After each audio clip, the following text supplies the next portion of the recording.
यदा यदा हि धर्मस्य ग्लानिर्भवति भारत अभ्युत्थानं धर्मस्य तदात्मानं सृजाम्यहं परित्राणाय साधूनां विनाशाय च दुष्कृतां धर्म संस्थापनार्थाय सम्भवामि युगे युगे। জয় রাম।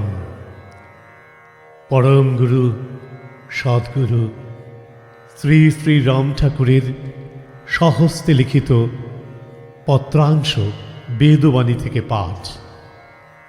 বেদবাণী প্রথম খণ্ডের 146 নম্বর বাণী থেকে পাঠ করছি।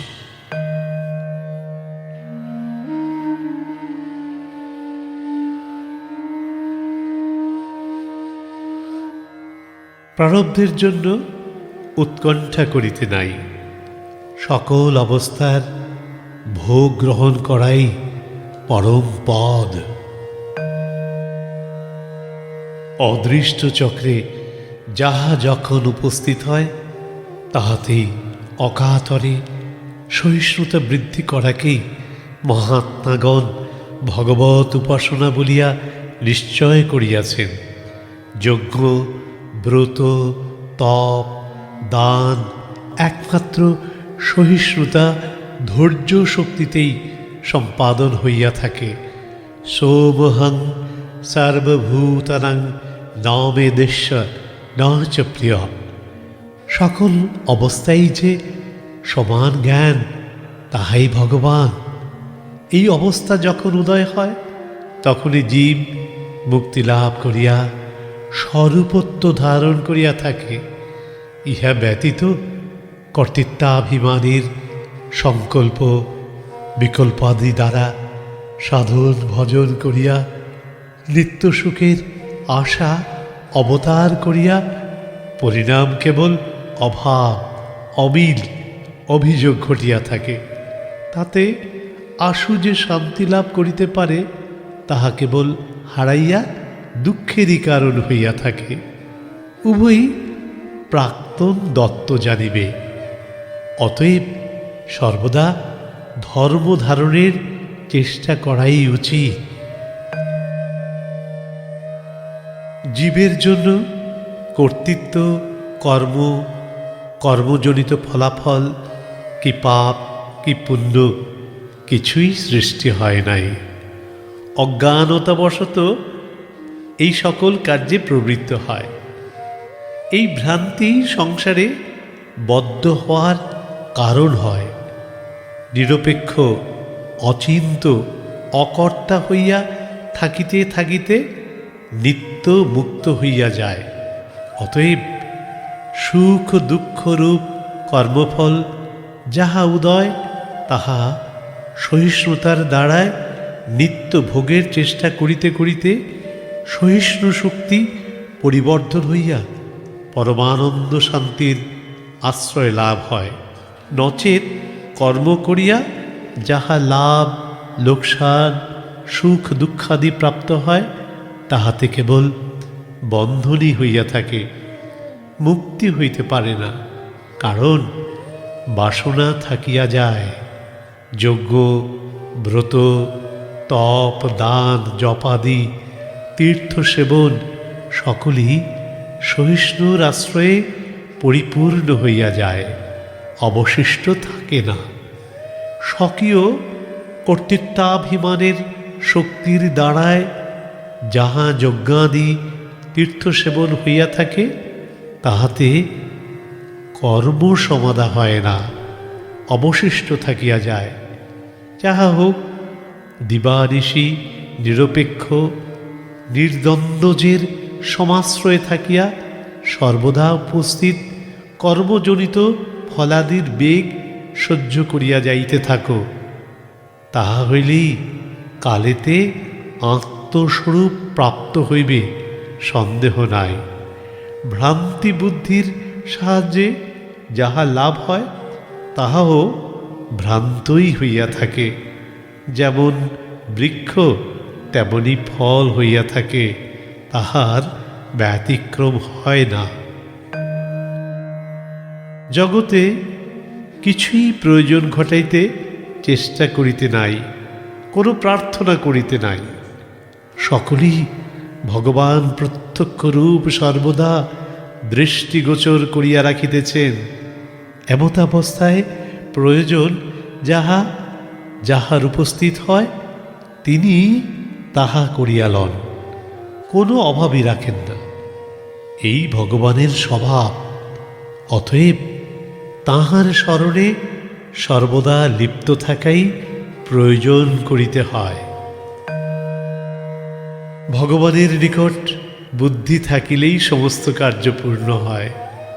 মন বিষয়ে লিপ্ত থাকে, তাকে স্থির করিবার চেষ্টা অনর্থক। মনকে স্থির করিলে মাত্র দেবতাদের সঙ্গসিদ্ধি হয়, আত্মার উদ্ধার হয় না। কারণ মনের দ্বারাই কল্পনা জল্পনা হইয়া থাকে। গতাগতি স্বভাব, কাজেই গতাগতি ঘোচে না। এজন্যই জ্ঞানের সঙ্গে থাকিতে চেষ্টা করিতে হয়। জ্ঞানী পাপ পুণ্য সুখ দুঃখ হইতে মুক্ত করে, আত্মার উদ্ধার হয়, সংসার আসা যাওয়া হয় না।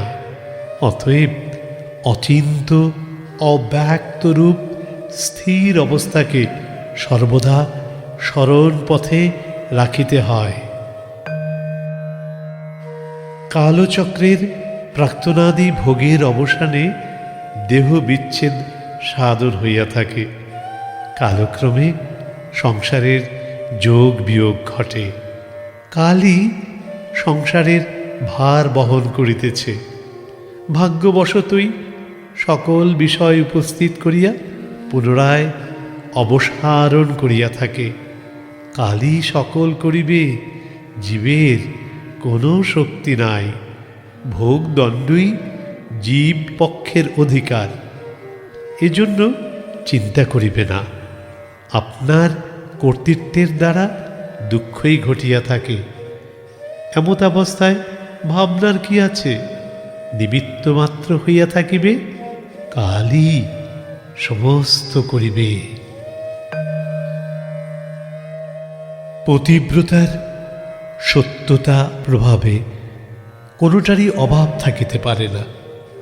সত্য ধর্ম, সত্য পড়া, ভগবান নিত্য নিকটস্থ থাকিয়া অকপট শক্তি দান করিয়া পতিব্রতার রক্ষা সাধন করিয়া থাকেন।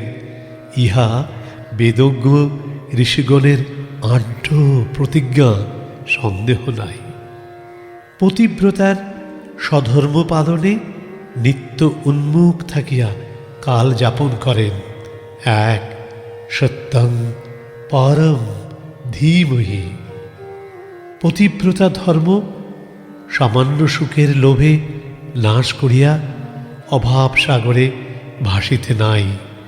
সত্যিই সকল অভাব নাশ করিয়া থাকে। ঐশ্বর্য বৈভব ধন জন রত্নাদি কেবলমাত্র পতিধর্মের ব্যাঘাত কারণ। অদৃষ্টির চক্রেই ফলাফলে সুখ দুঃখ লাভ লোকসান প্রতিপন্ন করায়। নিত্য মুক্তের জন্য সততই ব্যস্ত থাকা উচিত। যখন আপন বলিতে আপন শরীরেরই অস্তিত্ব দেখা যায় না, তখন মিছিমিছি কায়ার সম্বন্ধে পিতা পুত্র স্বামী সম্পদ কিছুরই অস্তিত্ব থাকিতে পারে না। কেবলমাত্র আপনাকে অর্থ নির্বাসনা সূত্রেই মুক্ত করিতে পারে। তজ্জন্য কর্মকাণ্ড প্রভৃতির প্রতি মনোযোগী না হইয়া আত্মার উদ্ধার চেষ্টা করিলেই ভবতরঙ্গ মুক্ত হইতে পারিবে। সর্ব অবস্থায় অচিন্ত রূপ প্রাণের স্মরণ নিয়া থাকিলে সর্বসংকটকর সংসার হইতে মুক্তি পায়। প্রকৃতি গুণের বশবর্তী হইলে গতাগতি ঘুচে না। অতএব সর্বরকম সাধন কর্মে না লোভ রাখিয়া শুদ্ধ গুরুর বাক্য পালনে যত্নশীল হইতে চেষ্টা করিবে। পরিশিষ্ট শান্তি ভোগ হইবে। অন্য চিন্তা করিবে না। উপস্থিত বাসনার বেগ সহ্য করাই ধর্ম। বাসনার অনুশীলন করিতে নাই, মাত্র গুরুর আদেশ পালনই করিবে। জয় রাম।